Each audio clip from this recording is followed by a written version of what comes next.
Agora sim.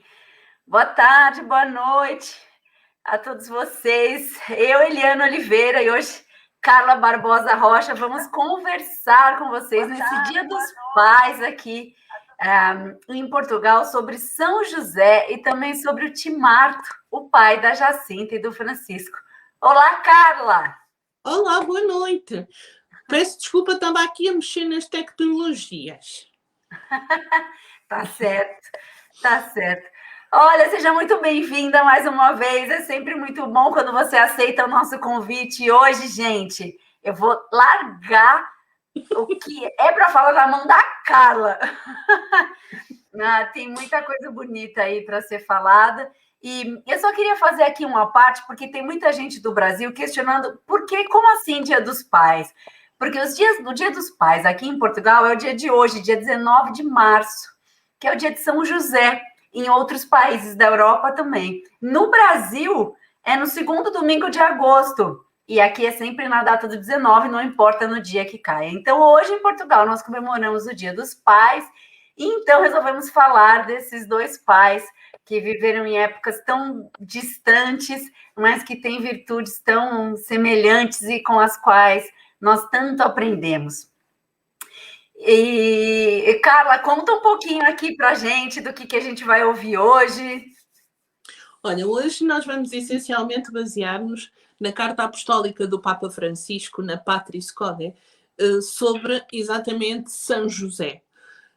Neste ano que lhe é dedicado e que hoje começa o ano litúrgico de São José, e vamos falar de um seu devoto, de um tão grande devoto que acaba por falsificar a data de nascimento da filha, da Jacinta, para que ela seja batizada no dia de São José. Por isso, hoje também faz-se 111 anos sobre o batismo da Jacinta. Da pastorinha que a Nossa Senhora apareceu. Exatamente. Uau! Por isso, nós vamos falar sobre esta carta apostólica do Papa Francisco, que é extraordinária, sobre São José. Ele atribui-lhe 7 características muito interessantes e vamos ver até que ponto é que este devoto, o Timarto, era tão parecido com São José, o tomava tanto como exemplo do que é ser pai. Que bonito, que bonito. Eu já conversei com a Carla antes e tem aí muita coisa bonita para ser dita. Mas antes eu queria partilhar, antes de passar a palavra para a Carla, porque hoje é com ela, eu queria partilhar com vocês só um texto que por acaso eu li ontem de madrugada, lindo, que foi entregue para mim pelo Evangelho Cotidiano, sobre exatamente sobre São José, nesse dia que é o dia dele, não é? E que é o dia de todos os pais também. Então, vamos lá. José, o esposo de Maria, viu com seus próprios olhos a realização das profecias. Escolhido para o mais glorioso dos casamentos, recebeu a revelação pela boca dos anjos que cantavam. A tua alma foi obediente às ordens de Deus. Com pureza sem igual, mereceste receber por esposa a que é pura e imaculada entre as mulheres. Foste o guardião da Virgem. Tu, José, recebeste nos teus braços o Deus imenso diante de quem treme as potências celestes, quando ele nasceu da Virgem e tu foste consagrado. É por isso que nós te prestamos homenagem. Aquele que com uma palavra formou o céu, a terra e o mar, foi chamado filho do carpinteiro. Isto é, teu filho, admirável José, foste nomeado pai daquele que não tem começo e que te glorificou como administrador de um mistério que ultrapassa a nossa compreensão. Evangelho Cotidiano. Aqui apenas para fazer uma introdução, e agora passo a palavra à nossa querida Carla, aqui para nos contar, então, dessas virtudes, Carla. Vamos lá. Então, vamos lá. Ora, Vocês, quem não leu ainda toda a carta do Papa Francisco sobre São José, é fácil de encontrar, basta ir ao Google e escrever Carta Apostólica e encontram logo o documento.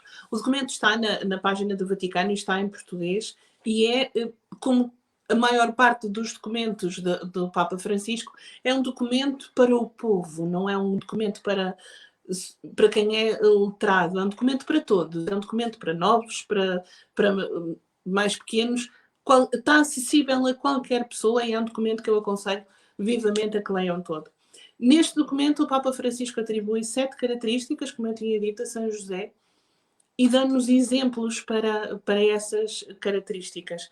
A primeira que ele dá é, sem dúvida nenhuma, a característica de pai amado. E daí eu achar que é importante ler-se todo o documento, porque nós lemos o título Pai Amado e pensamos assim, sim, Jesus amava São José. Mas o Papa Francisco não se fica por aqui, não se fica por este amor do filho ao pai e do pai ao filho.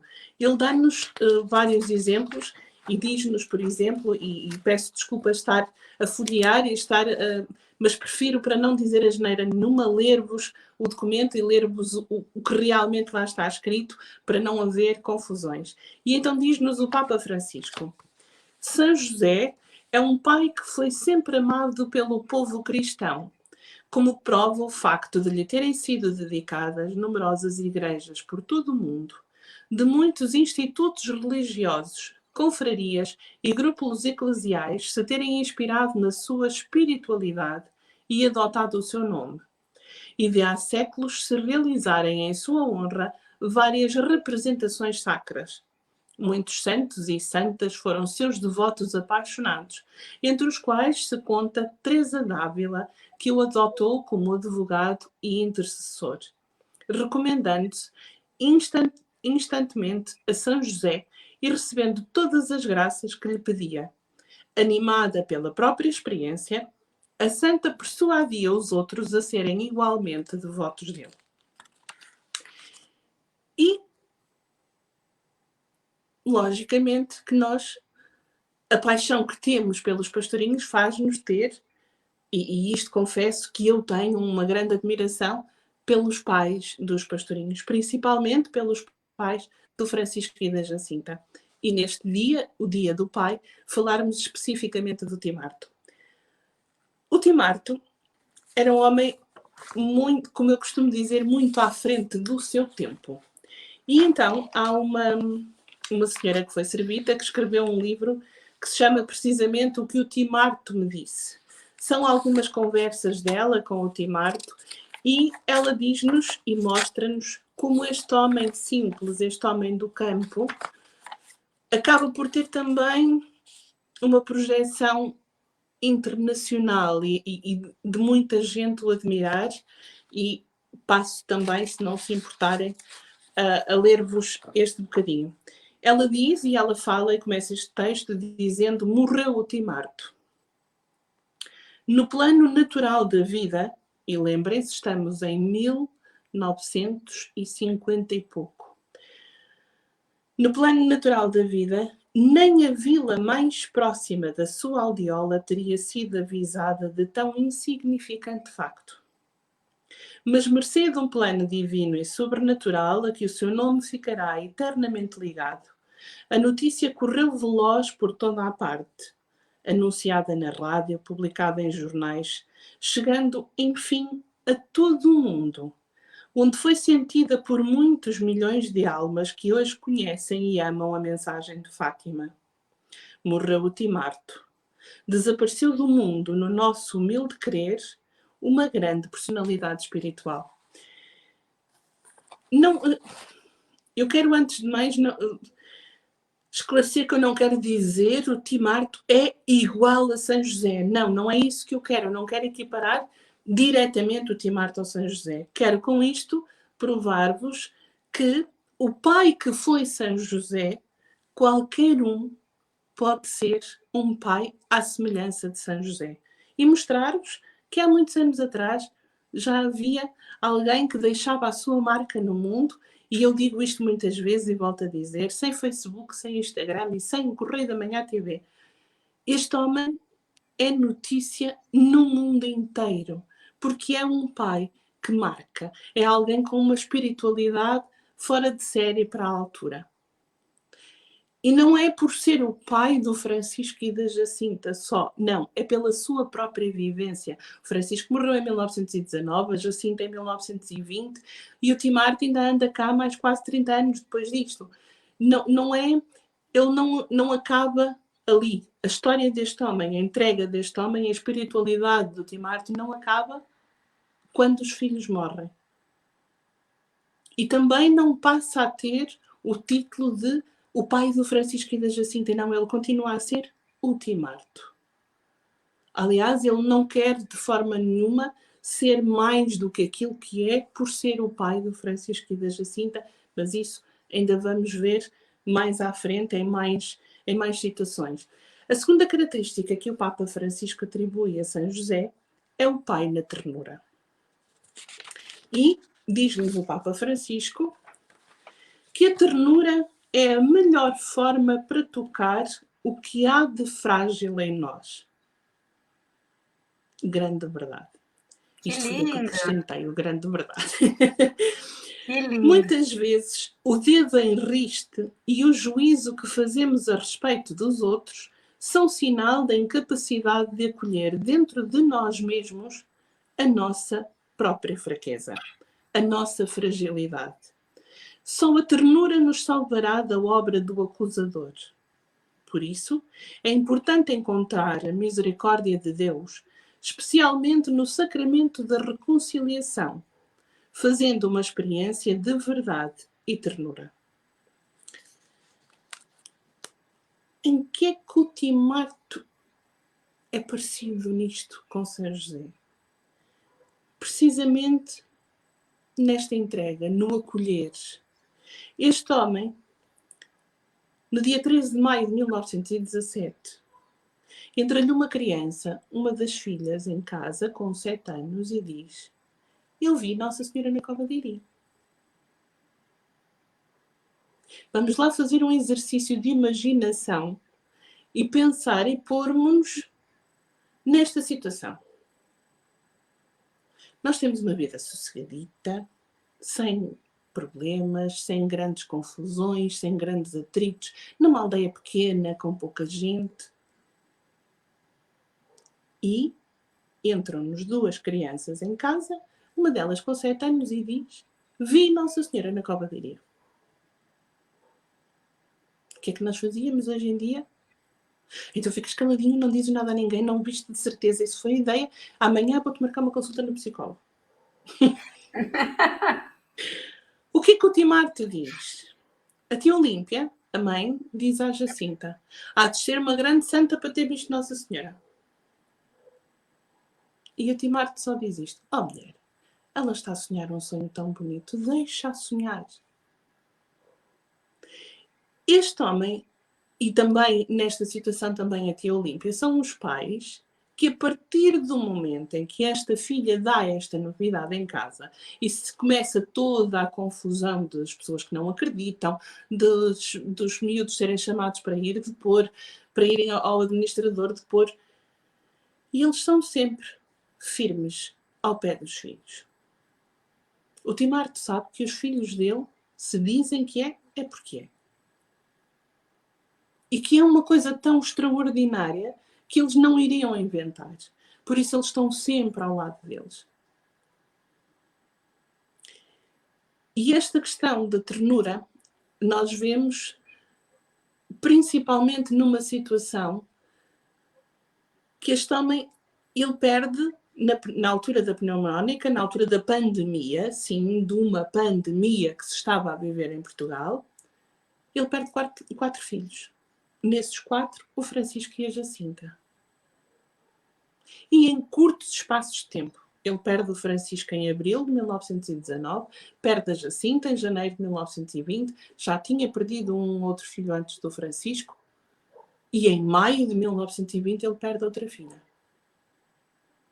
E este homem acolhe e aceita. Nunca em situação nenhuma à revolta contra aquilo que é a vontade de Deus. Isso é extraordinário, né, Carla? Eu e a Carla, a gente nós já falamos disso tantas vezes, tantas vezes. Isso é extraordinário, né, Carla? Porque por muito menos nós nos debatemos, por muito menos nós nos revoltamos, não aceitamos, e é extraordinário. E eu fui aprendendo com a Carla.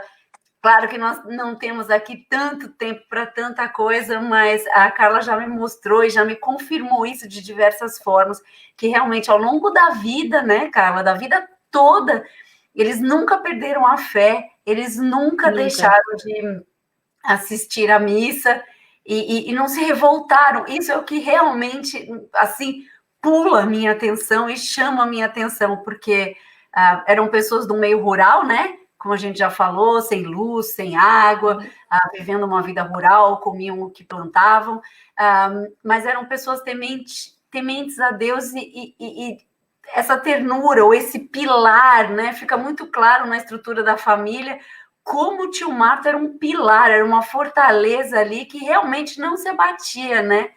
Isso é extraordinário, é lindo, é um grande exemplo de um pai. É um grande exemplo deste acolhimento do Tim Marto num livro que se chama Uma Senhora Mais Brilhante que o Sol, é feito...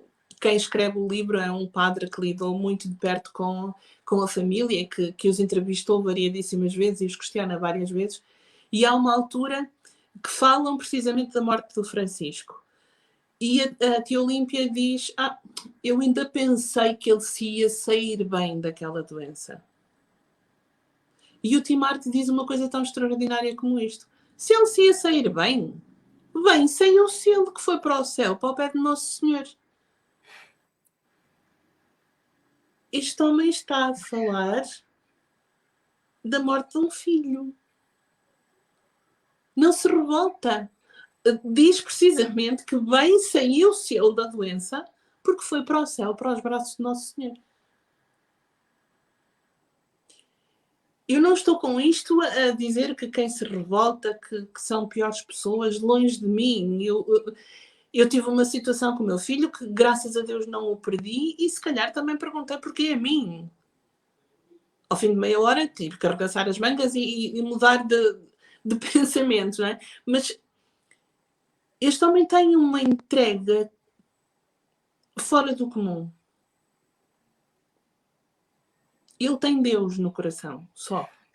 Essa centralidade de Deus, né, que garante essa fortaleza, mas num exemplo vivo, né, Carla? Num exemplo tão latente, tão exigente como esse.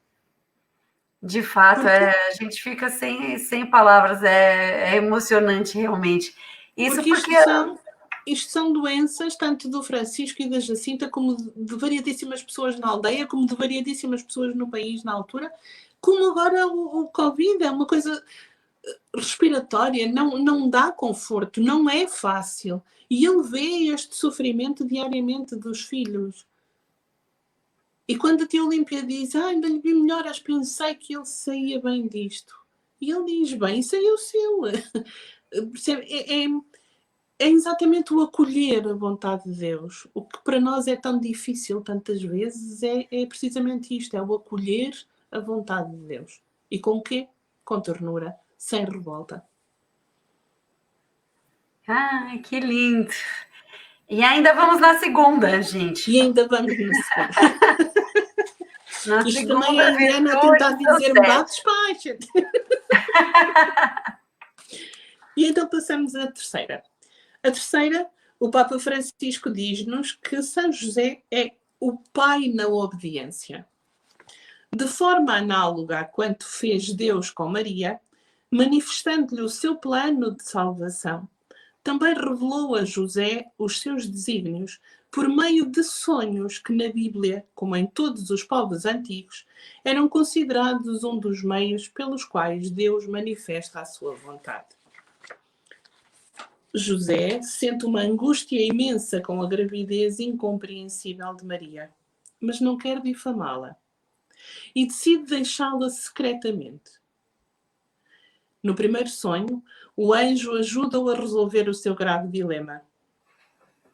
Não temas receber Maria, tua esposa, pois o que ela concebeu é obra do Espírito Santo. Ela dará à luz um filho, ao qual darás o nome de Jesus, porque ele salvará o povo dos seus pecados. A sua resposta foi imediata. Despertando do sono, José fez como lhe ordenou o anjo.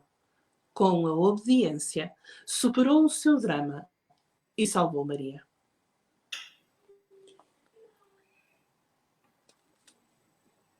Sabemos que há mais situações da vida de São José com Jesus, que é um anjo que durante o sonho lhe vem dar algumas indicações.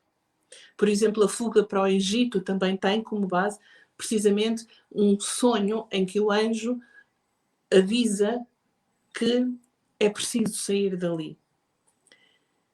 E dizem vocês assim, mas o Timarto também sonhou com um anjo da guarda. Não. O Timarto teve um sonho muito mais extraordinário do que com o anjo. O Timarto sonhou, depois de ter perdido a Jacinta, teve grande preocupação de como é que ela estaria. Porque a Jacinta morre sozinha em Lisboa.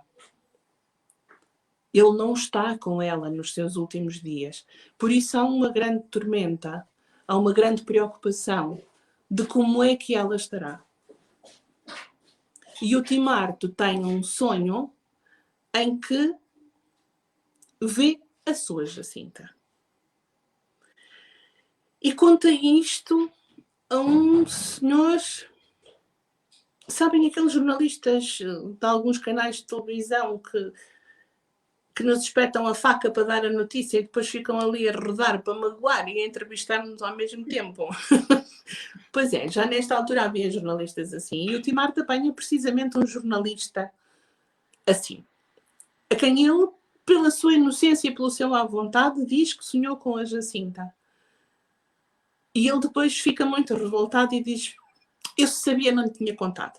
Porque ele foi pôr no jornal que eu estava zangado porque a minha Jacinta não me falou. E é exatamente o contrário que o Timarto acha. Ele está feliz com este sonho porque a Jacinta estava, como ele próprio diz, com umas feiçõezinhas como já não tinha há muito tempo. Com uma carinha bonita. Parecia assim mais cheinha. E não falou para mim, mas sorriu. E pelo sorriso, eu tive a resposta a todas as perguntas que queria. Pelo sorriso, eu percebi que ela estava bem. Até nisto, nestas respostas às inquietações, são em sonho. Este relato está também neste livro que eu falei, escrito por uma servita, e ela diz: ó Timarto, mas o Timarto estava a sonhar ou estava acordado e viu a sua Jacinta? E ele responde-lhe serenamente: ó menina, nem tudo se pode dizer.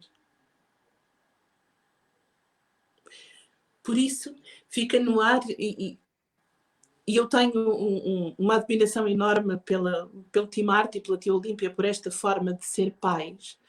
Porque mesmo para nós às vezes é tão difícil acolher tudo aquilo que os nossos filhos nos dizem, tudo aquilo que querem. E há às vezes há esta revolta de não podermos fazer, ou de não... Tudo bem que agora com a pandemia serenamos mais um bocadinho, somos obrigados a ficar mais tempo e estamos mais predispostos a estas inquietações e a estas vontades. Mas este homem acolhe. E acolhe na obediência. Se ela não falou, deu-lhe um sorriso, deu-lhe a melhor resposta que ele queria. Que lindo, né? O pai que reconhece, né? Ele bastava um sorriso, ele conhecia realmente quem era a filha, né? E isso fica muito claro em muitas passagens, né? Carla, da proximidade deles, da proximidade da família uns com os outros, né? Essas são coisas que são dignas mesmo de serem contadas, principalmente num dia como hoje, né? Que a gente comemora aqui o Dia dos Pais. Bom, vamos lá, Carla. Então vamos lá. A quarta característica, o Papa Francisco põe como o pai no acolhimento. E então diz: na nossa vida, muitas vezes sucedem coisas cujo significado não entendemos. E a nossa primeira reação, frequentemente, é de desilusão e revolta. E agora acrescento eu: concordamos ou não? Em cada palavra. Diversamente, José deixa de lado os seus raciocínios para dar lugar ao que sucede. E por mais misterioso que possa parecer a seus olhos, acolhe-o e assume a sua responsabilidade e reconcilia-se com a própria história. Se não nos reconciliarmos com a nossa história, não conseguiremos dar nem mais um passo, porque ficaremos sempre reféns das nossas expectativas e consequentes desilusões. José não é um homem resignado passivamente. O seu protagonismo é corajoso e forte. O acolhimento é um modo pelo qual se manifesta na nossa vida o dom da fortaleza que nos vem do Espírito Santo. Só o Senhor nos pode dar força para acolher a vida como ela é, aceitando até mesmo as suas contradições, imprevistos e desilusões. Nós temos nas aparições 3 crianças: a Lúcia, o Francisco e a Jacinta. Temos no Francisco e na Jacinta o Timarte e a tia Olímpia. E temos na Lúcia a tia Maria Rosa e o marido, o pai da Lúcia. Quem de vocês conhece a história de Fátima, quem de vocês já leu as memórias da irmã Lúcia, sabe que o Timarte e a tia Olímpia nada têm a ver na forma de acolher as aparições com o pai e a mãe da Lúcia. A mãe da Lúcia, no milagre do sol, ela acha que afinal, se calhar, aconteceu qualquer coisa ali em Fátima. O Timarte e a tia Olímpia, desde o primeiro momento, acreditam no que os filhos dizem. Acolhem. E acolhem não só o lado bom de Nossa Senhora apareceu aos meus filhos. Não é só este lado que eles acolhem. Acolhem as pessoas que passam a vir todos os dias 13 à aldeia, que não se importam se os terrenos estão cultivados para depois alguém ir colher e comer. Não querem saber, põe os pés em cima. Acolhem as pessoas que diariamente entram em casa deles para fazer perguntas aos filhos. Acolhem as pessoas que, mesmo depois dos filhos terem partido, constantemente querem saber da sua vida. Acolhem. E porquê? Porque foi a vontade de Deus. Foi Deus que, por intermédio da sua mãe, Maria Santíssima, faz chegar a mensagem a Fátima. E eles acolhem. Acolhem tudo. Todas as consequências. O bom, o mau, o menos bom, tudo. Com a serenidade e a confiança de que Deus está por perto. Queres contar, Eliana, aquela história que me contaste ontem de alguém que entra pela casa dentro e faz uma coisa à tia Olímpia? Posso contar. Isso eu ouvi num dos cursos do santuário, que mesmo depois da partida dos pastorinhos, que alguém está na casa das crianças e mal a tia Olímpia se vira de costas, a pessoa vai com uma tesoura e corta um pedaço do cabelo dela, porque quer ficar com uma relíquia da família.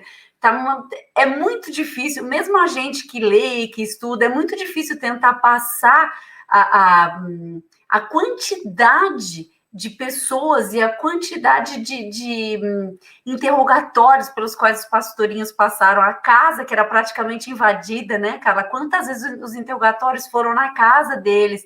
E depois, com o tempo até, os pais acabaram tendo que vender o rebanho, porque as crianças não conseguiam mais sair como elas saíam o dia inteiro para cuidar do rebanho.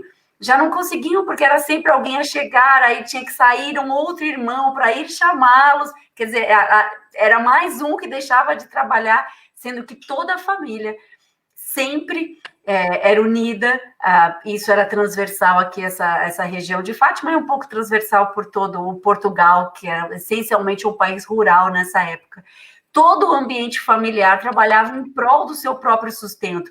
Cada idade tinha uma responsabilidade diferente, mas todos trabalhavam.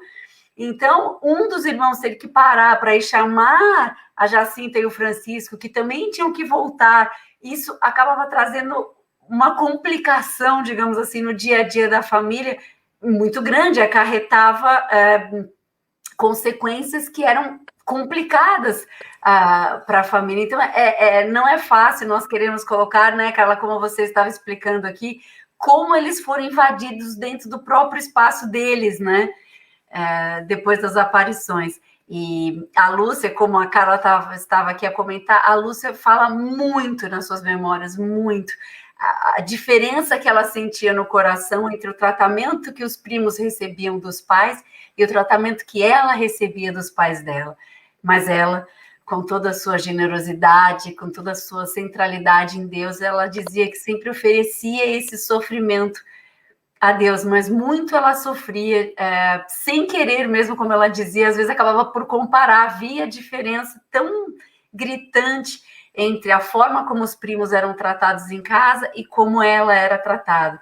Então, por isso é que hoje também nós resolvemos falar sobre o tio Marto, né? A Carla tem uma estima muito grande, eu aprendi com ela também a conhecer mais a família dos pastorinhos. E queremos passar isso para vocês, claro. Mas olha, então eu vou dizer uma coisa, para quem não sabe, a família dos pastorinhos é contigo. Sim, porque ela ainda é a família dos pastorinhos. Ela não gosta de contar, mas eu agora estou a fim que ela a contar. Vá, conta lá, enquanto eu procuro o que vem a seguir. Vá. Pronto, agora já foi jogado aqui, né? É verdade, é verdade. A minha mãe, o meu sotaque é brasileiro, porque meus pais são imigrantes portugueses, os dois de Fátima, no Brasil, foram se conhecer no Brasil. E o meu avô, ele nasceu ali na Rua dos Pastorinhos. O meu avô é primo em primeiro grau da Jacinta e do Francisco. O meu bisavô era tio da Jacinta e do Francisco, irmão do tio Marto. É verdade. Então, assim, lógico, já se passaram tantos anos, ou seja, eu tenho um parentesco de terceiro grau, enquanto prima de terceiro grau dos pastorinhos. E é interessante, né, Carla? Até foi com a Carla que isso aconteceu, porque para quem não me conhece pessoalmente, eu tenho pouco mais de 1,5 m. Eu sou mesmo baixinha.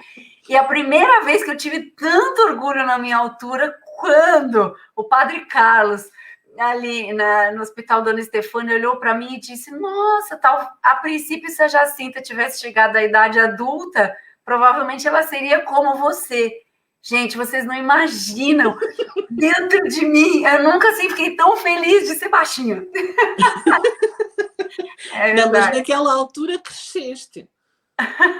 Interiormente cresceste. Exato, exato. Mas é com muito carinho, e a família dos pastorinhos é grande hoje em dia, não é? Somos muitos.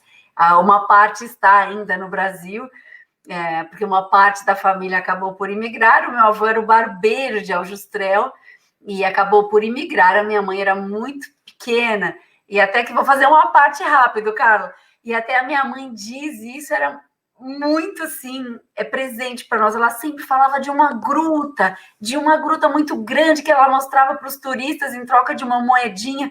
E a gente nunca entendia que gruta era essa, até que um dia, isso há tantos anos atrás, uma tia nossa estava a comentar da gruta onde os pastorinhos estavam quando viram um anjo pela primeira vez. Meu Deus do céu, quando nós fomos quando nós descobrimos esse lugar, que claro, com o passar dos anos já não era assim tão grande, a minha mãe também era que uma criança, tinha uma visão, né, diferente daquela gruta. Foi uma alegria. Nossa, porque era a lembrança mais presente que a minha mãe tinha de criança de Aljustrel. Interessante, né? Dessa gruta que ela levava as pessoas que vinham até o Justrel para conhecer em troca assim de uma moedinha. Esse lado da minha mãe e o lado do meu pai também é aqui de Fátima, de uma aldeia aqui perto, e pelo lado do meu pai. A minha bisavó teve no Milagre, a minha avó também sempre foi muito devota, enfim, tive sempre uma vida muito ligada aqui a Fátima, e hoje moro aqui, né, Fátima, né, Carla? Que mora em Fátima agora, nas reviravoltas que a vida dá. É incrível, eu moro numa pequena aldeia, na aldeia onde meu pai nasceu, aqui em Fátima. É verdade, a vida acaba por dar voltas e nós voltamos às nossas raízes. Exatamente. Não é? E então vamos lá, Carla. Vamos para outra virtude aqui. Para o pai com coragem criativa. Eu confesso que quando li este título fiquei curiosa do que é que o Papa Francisco achava que era isto da coragem criativa. E então o Papa Francisco diz: se a primeira etapa de toda a verdadeira cura interior é acolher a própria história, ou seja, dar espaço no nosso íntimo até mesmo àquilo que não escolhemos na nossa vida, convém acrescentar outra característica importante: a coragem criativa. Esta vem ao de cima, sobretudo quando se encontram dificuldades. Com efeito, perante uma dificuldade, pode-se destacar e abandonar o campo ou tentar vencê-la de algum modo. Às vezes, são precisamente as dificuldades que fazem sair de cada um de nós recursos que nem pensávamos ter. Face ao perigo iminente de Herodes que quer matar o menino, de novo em sonhos, José é alertado para o defender e no coração da noite organiza a fuga para o Egito. O Evangelho não dá informações relativas ao tempo que Maria, José e o menino permaneceram no Egito. Mas certamente tiveram de comer, encontrar uma casa, um emprego. Não é preciso muita imaginação para colmatar o silêncio do Evangelho a tal respeito. A Sagrada Família teve que enfrentar problemas concretos, como todas as outras famílias, como muitos dos nossos irmãos migrantes que ainda hoje arriscam a vida acossados pelas desventuras e a fome. Neste sentido, creio que São José seja verdadeiramente um padroeiro especial para quantos têm que deixar a sua terra por causa das guerras, do ódio, da perseguição e da miséria. Exatamente. Coragem criativa.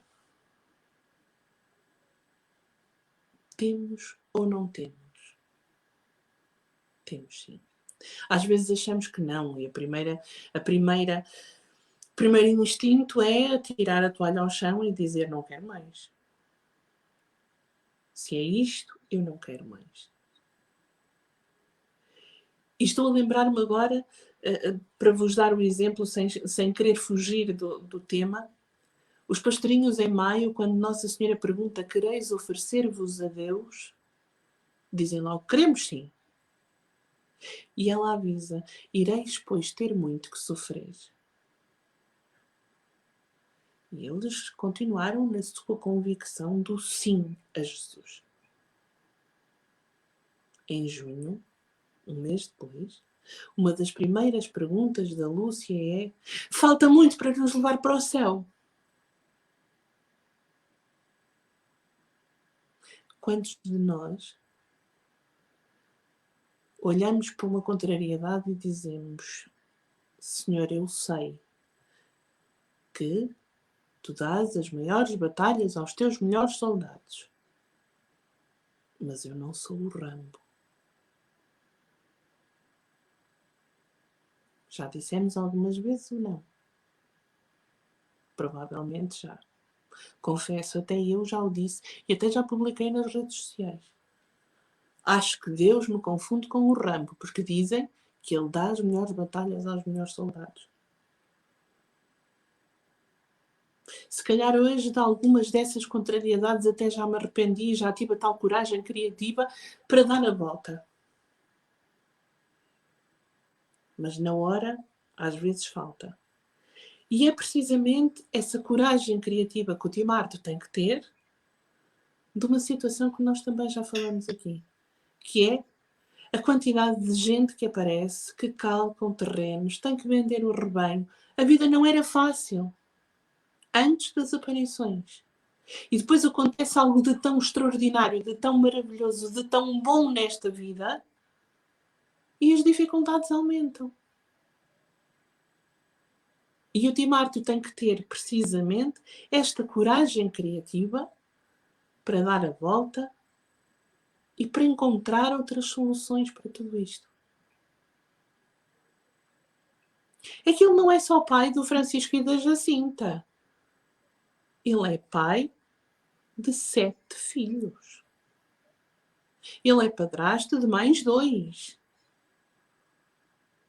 E tem a mulher. Por isso, quando estes filhos morrem, ele não fica sem ninguém com quem ter que se preocupar. E são várias as contrariedades.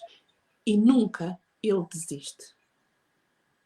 Eu, às vezes, nas conferências que faço sobre o tempo que a Jacinta passou em Lisboa, mostro um bocadinho da história desta menina, porque ela não nasce no dia 13 de maio de 1917, já tinha nascido 7 anos antes. E faço o enquadramento precisamente do que é a vivência desta família. E há uma fotografia que eu adoro mostrar, e tenho pena de hoje não me ter lembrado dessa fotografia para partilhar com vocês, que é o Tim Arthur e a tia Olímpia a receberem a Eucaristia em casa. A tia Olímpia já está muito velhinha, já anda de cadeira de rodas, não vai já à missa, vem o sacerdote trazer-lhe a comunhão a casa. O Tim Arthur também não vai para novo nessa altura.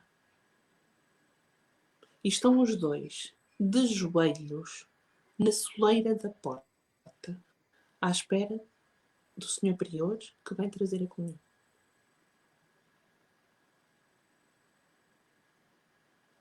A prova de que a revolta nunca existiu. Desilusão, acredito que sim.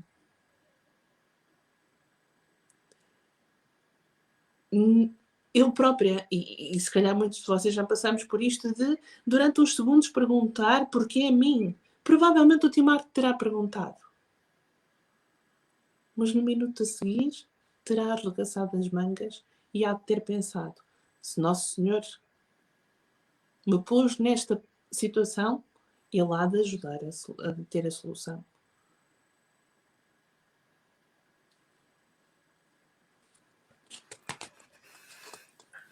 Eu espero que em casa não esteja tudo tão caladinho como tu. Espero mesmo que não estejam a achar, olha, para ler também eu lia. É que quando nós mergulhamos e começamos a refletir realmente nessa vivência e nisso que você está contando aqui para a gente, realmente é uma inspiração, é uma... Enfim, busca, acho que é impossível, eu não sei se para quem vai nos ouvir, para quem está nos ouvindo também sente isso, mas é impossível nós não conectarmos com situações nossas enfim, e cairmos numa reflexão um pouco mais profunda, porque realmente, de fato, o pai é esse, né, que cuida, que acolhe, que é uma fortaleza, e essa fortaleza do Tim Arthur é aquilo que mais sobressai para mim, essa fortaleza em todos os momentos, esse centro, não é? Essa certeza de que tudo vai ficar bem, que ele apresenta constantemente Era uma pessoa que eu gostaria muito de ter conhecido, de E a fato. fortaleza é essa que de certeza que vem do seu santo de devoção, do seu exemplo de São José. Porque nós, se formos ver, São José também não foi fácil ser Meu o Deus, pai adotivo de Jesus, do Filho de Deus. Vamos imaginar a quantidade de vezes que este homem se terá questionado. E que também, perante as adversidades, arregaça as mangas e vamos em frente. Se é para ir, nós vamos.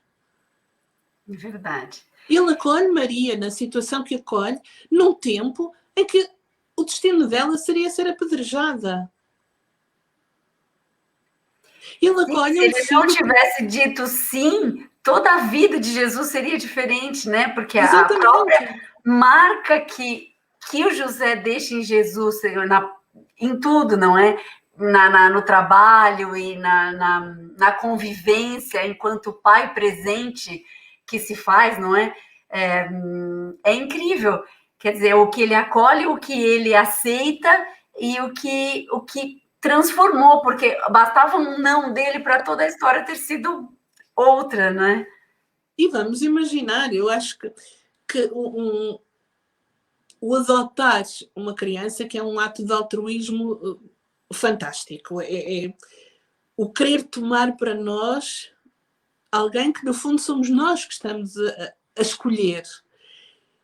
E este homem, e já assim é uma responsabilidade, ou então situações de termos que ficar com uma criança por alguma situação, ou por algum problema de família. A nossa responsabilidade. Este homem é o pai adotivo do Filho de Deus. Imaginem o medo que haveria de andar naquele coração. E eu acho que muitas vezes nós nos esquecemos disso. Nos esquecemos que, apesar do sim de Maria, se ele não dizia sim também, isto não era nada igual. Sem E dúvida nenhuma. falaste aí num aspecto, no acompanhar mesmo de profissão, e vamos então à característica do pai trabalhador e da definição e da descrição que o Papa Francisco nos dá, que diz: um aspecto que caracteriza São José e tem sido evidenciado desde os dias da primeira encíclica social, a Rerum Novarum, de Leão XIII, é a sua relação com o trabalho.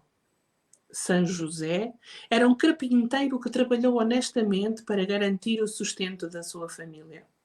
Com ele, Jesus aprendeu o valor, a dignidade e a alegria do que significa comer o pão fruto do próprio trabalho.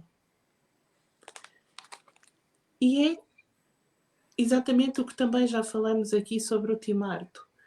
Este homem, e vamos novamente às aparições, vamos a agosto de 1917. 3 meses depois de Nossa Senhora ter aparecido a primeira vez. Ela aparece em maio, junho, julho e na quarta vez que aparece, a Lúcia diz-lhe: queremos saber o que é para fazer com o dinheiro que as pessoas deixam ficar. E Nossa Senhora diz: para fazer 2 andores. Um para levar ela e mais 3 meninas, outro para levar o Francisco e mais 3 meninos. Este homem, esta família, tem dinheiro que as pessoas têm deixado ficar. Estão a passar necessidades porque todas estas contrariedades foi muita coisa perdida.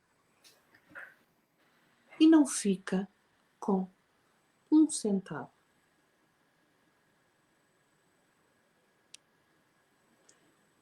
O Timarto nasce pobre e morre pobre.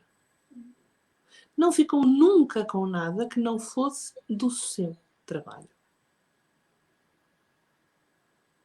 É um homem conhecido na aldeia precisamente pelo seu trabalho,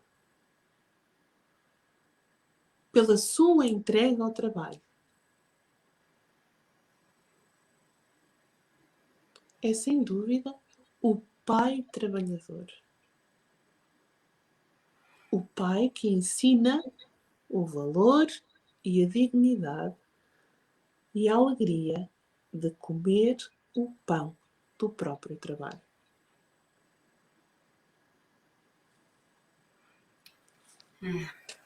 E chegamos. Não, eu só preciso fazer uma parte. Essa questão que nós até conversamos agora, esses dias, né? Sobre o caráter, não é? Porque quem é que ia saber se eles ficaram com uma parte do dinheiro ou não? Não tinha ninguém para controlar isso, mas o caráter, né? A nobreza do caráter, a força do caráter. Fizeste bem em falar disso, que me fizeste relembrar a história que te contei também do tal livro, o que o Tim Martin me disse. Esta senhora que escreveu o livro fala precisamente de uma situação em que o Tim Martin e a tia Olímpia foram, como se dizia, foram águas, foram para as termas. E há uma família que faz uma festa de caridade. E isto, a festa de caridade, é o quê? É a mesma coisa que hoje em dia se fazem os jantares de beneficência. E então juntam, eu vou só pegar no livro para não vos dizer mal o valor, não quero de forma nenhuma dizer-vos mal o valor, mas que à época era um valor considerável. E então eles conseguem juntar, para dar ao Tim Martin e à tia Olímpia, 400 escudos. 2 euros. Sim, mas naquela época, com 400 escudos, se comprava muita coisa. Fazia-se muita coisa. Sim. E então, diz a senhora que escreve o livro, queriam dar-lhes a fim de eles se alojarem um pouco melhor do que no pobre quarto alugado a gente humilde aonde se encontravam. De maneira nenhuma, fora a resposta terminante do Timarto. E como viu que tinham pena, acrescentou, só se o meu confessor achar bem que eu dê para os pobres da Conferência de São Vicente de Paulo. Estas pessoas que estão nas termas com eles fazem uma festa de caridade para juntar dinheiro, para lhes dar, para eles se alojarem num quarto melhor. E ele diz, de maneira nenhuma. Mas vê que as pessoas ficam tristes por eles não aceitarem. E então diz, só se o meu confessor achar que eu dê aos pobres da Conferência de São Vicente de Paulo. Ele não diz só se o meu confessor achar que eu devo ficar com ele. Não. Só se o meu confessor achar que eu devo dar aos pobres.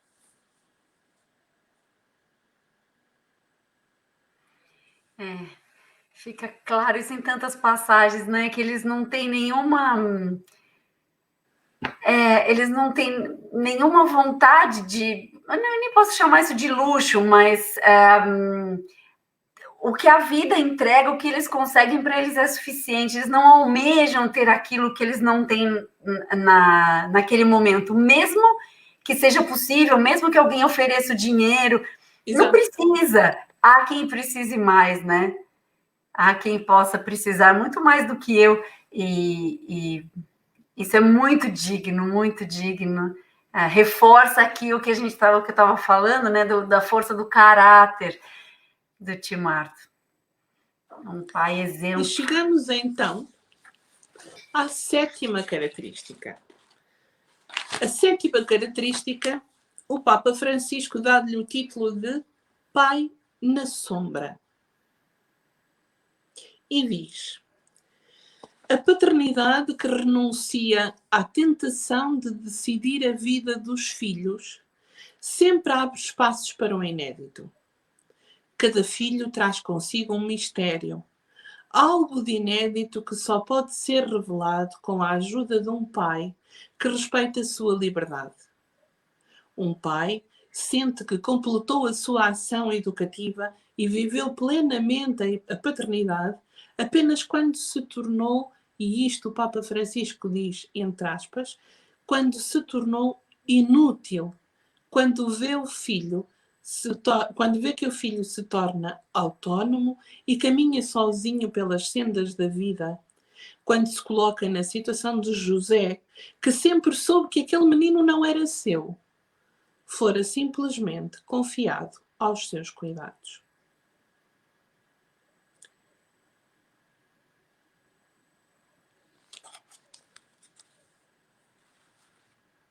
O que é que se diz depois disto? O Timarto perde o Francisco em abril de 1919. Em julho de 1919, a Jacinta, que está extremamente doente, vai para o Hospital do Orem. Sai de lá no dia 31 de agosto de 1919, segundo diz o médico que a tratou nesse hospital, pior do que aquilo que entrou. E de repente um dia diz: Nossa Senhora veio a ver-me e disse que eu vou para Lisboa e vou morrer sozinha em Lisboa.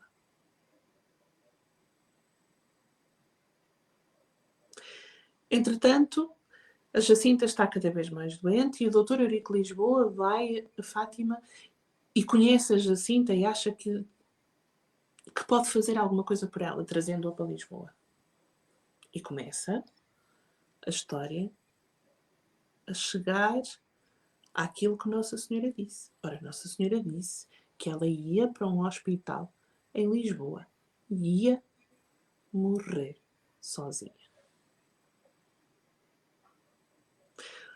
O Timarto, a princípio, não quer deixá-la ir. É a menina dos seus olhos. É a mais nova. É a mais pequenina. É a mais frágil. Está doente. Os irmãos já morreram. E ela diz que Nossa Senhora disse que ela ia para Lisboa e ia morrer sozinha. E quando o Dr. Eurico Lisboa diz ao Timarto: você não a quer deixar ir, veja lá e se a gente consegue salvá-la. E o Timarto diz: eu vou deixar, mas porque é vontade de Deus e de Nossa Senhora. Ela não é sua. Embora haja aqui a diferença, São José não é o pai de sangue, sabe que este menino não é seu de sangue. O Timarto é pai de sangue, mas Nossa Senhora e Nosso Senhor comandam a vida dos filhos. Ele sabe, porque Nossa Senhora também lhes disse: Nosso Senhor tem desígnios sobre vós. E ele deixa ir. E ela morre realmente sozinha em Lisboa.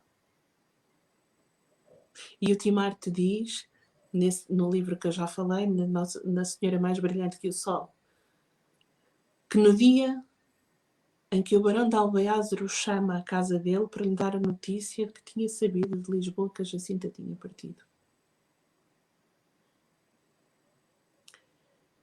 E ele, 2, 3 dias depois, vai esperar o corpo da filha à estação. E quando chega à estação, ela já tinha chegado. E ele diz ao padre João Marcha, que escreveu o livro, que quando lá chegou e viu toda aquela gente de volta da sua menina, que aquilo foi bonito. Que era bonito mesmo, tanta gente que gostava da minha menina. E diz: chorei como uma criança, chorei como nunca tinha chorado na vida. Mas ele fez o quê? fez a vontade de Deus. Foi o pai na sombra, o pai que deixa, que sabe que a vida dos seus filhos não é dele. Ele pode dar conselhos, mas não é dele. E é o pai na sombra ainda, num outro aspecto. Ele nunca foi mais do que ninguém por ser o pai do Francisco e da Jacinta. Há inclusive imagens dele e da tia Olímpia numa grande peregrinação no santuário, em que eles estão sentados no meio da Assembleia, a tia Olímpia sentada no chão e o Timarto de pé no meio de toda aquela multidão de gente a assistir às cerimónias. Ele nunca foi mais do que aquilo que a sua forma de estar na vida lhe daria por ser o pai do Francisco e da Jacinta.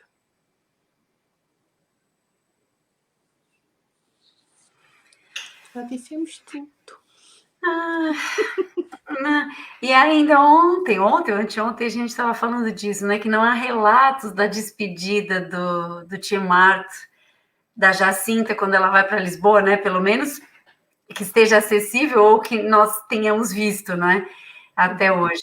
E, nossa, imaginar esse cenário, porque hoje Fátima, Lisboa é relativamente perto de carro. Naquela época era uma viagem gigantesca, ele não ia até Lisboa, não tinha como ir a Lisboa, tendo que cuidar da família, enfim, ele despede-se da filha, sabendo já o que a Nossa Senhora tinha dito, sabendo que ela ia para Lisboa para falecer. Meu Deus, meu Deus. Olha, estás-me a fazer lembrar de uma situação, já que hoje é o dia do pai. O meu já está num plano diferente do nosso, já partiu, mas eu fiz um estágio, embora agora viva em Sintra, sou nortenha, sou de Barcelos, e fiz um estágio do meu curso aqui em Lisboa, num hotel. E então eu ia à casa à sexta-feira, quando saía do hotel, apanhava o comboio e ia ao norte e vinha no domingo. E o meu pai sabia que eu não vinha para Lisboa para morrer. Eu vinha para Lisboa para fazer o estágio do meu curso. E acredita, era muito difícil sair de casa se ele lá estivesse. Porque chorávamos os dois. Você é muito mais velha, né? Nessa época, que a idade que a Jacinta tinha quando foi Exatamente. Lisboa, né? Eu na altura tinha 18, 19 e era complicadíssimo, tanto para mim como para ele, sair de casa ao domingo, quando ele sabia que eu na sexta-feira estava lá outra vez. E já havia telemóveis. Exato. Nossa, que bonito, Carla. Eu quero aproveitar aqui para dar um alô para as pessoas que estão assistindo, que estavam escrevendo aqui para a gente, Guilherme, Dalina, Jaque. Gente, obrigada, Ana Maria Lobo, Gabriela, Filomena, Joana. Nossa, Orlando, muito obrigada aí por vocês acompanharem. E a gente pode abrir aqui, não sei se alguém tem alguma pergunta, queira perguntar alguma coisa para Carla, ou tem alguma curiosidade. Nós estamos aqui também à disposição. Vamos abrir aqui uns minutinhos, né, Carla? Se alguém quiser tirar alguma dúvida, perguntar alguma coisa. Enquanto isso, eu lembrei que eu tenho uma coisa para mostrar, que eu não falei disso hoje ainda. Gente, a Carla lançou um livro maravilhoso há pouco tempo, A Viagem de Jacinta Marto, que conta a história da passagem da pastorinha por Lisboa, isso que nós estávamos a falar agora. Ela tem dedicado os últimos anos a estudar, e o livro tem imagens lindíssimas, dá uma vontade de abrir, mas enfim. Aí... Mostra lá, porque hoje é dia do pai, mostra lá a ilustração do Timarto e da tia Olímpia. Pronto, pode ser.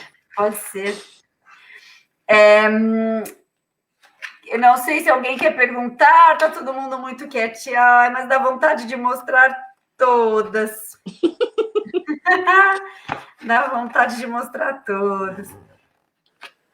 Gente, sei, deixa eu passar primeiro assim muito rápido. Gente, os três pastorinhos. Me empolguei.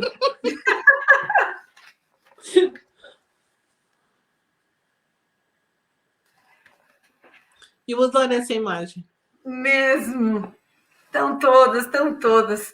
E quem quiser saber mais, olha, nós vamos tem links aqui para compra no Facebook do Raízes e eu vou colocar em seguida também. É um livro para a família toda.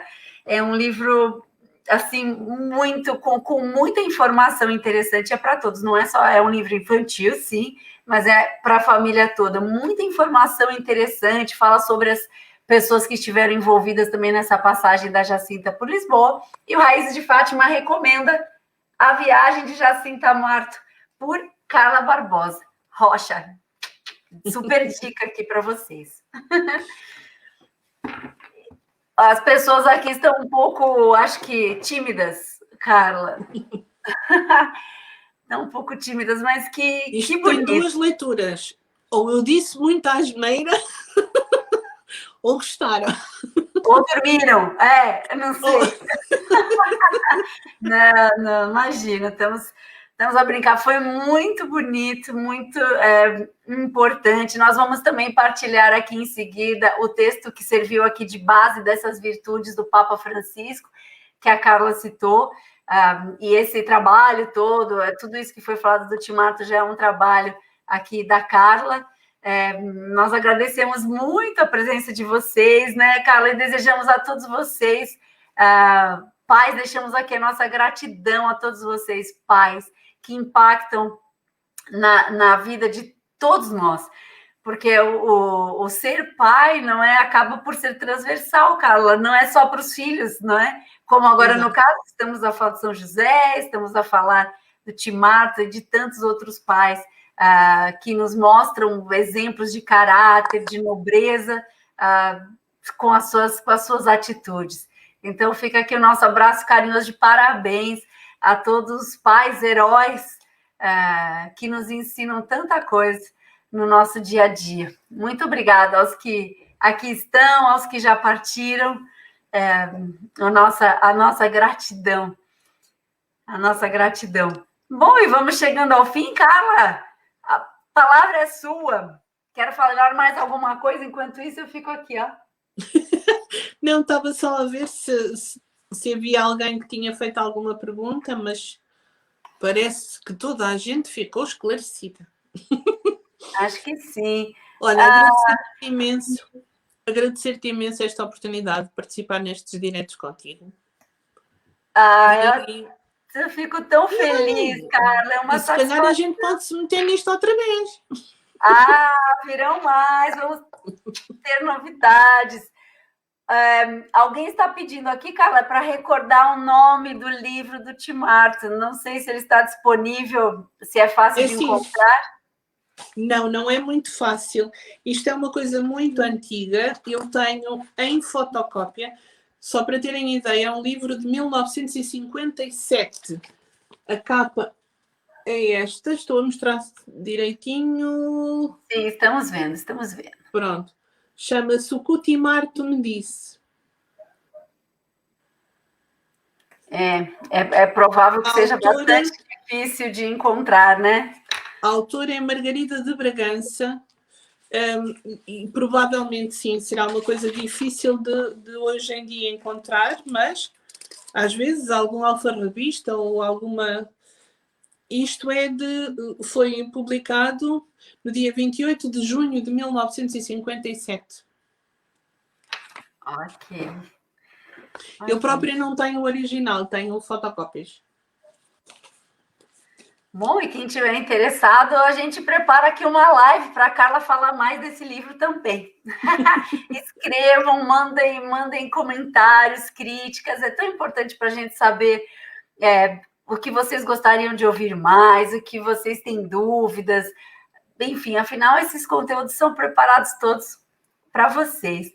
Muito obrigada, Carla, de todo o coração. Obrigada, eu. Que momento mais especial. Que momento mais especial nesse Dia dos Pais. Obrigada. Obrigado, eu. E boa noite a todos. Muito obrigada. E até sempre, até sempre. Vamos trazer aqui mais novidades e vamos estar juntas outras vezes também. A todos vocês que estiveram aí, muito obrigada. Um abraço muito carinhoso daqui de Fátima e até sempre. Tchau, tchau. Tchau, Carla. Tchau. Beijo, obrigada. Tchau.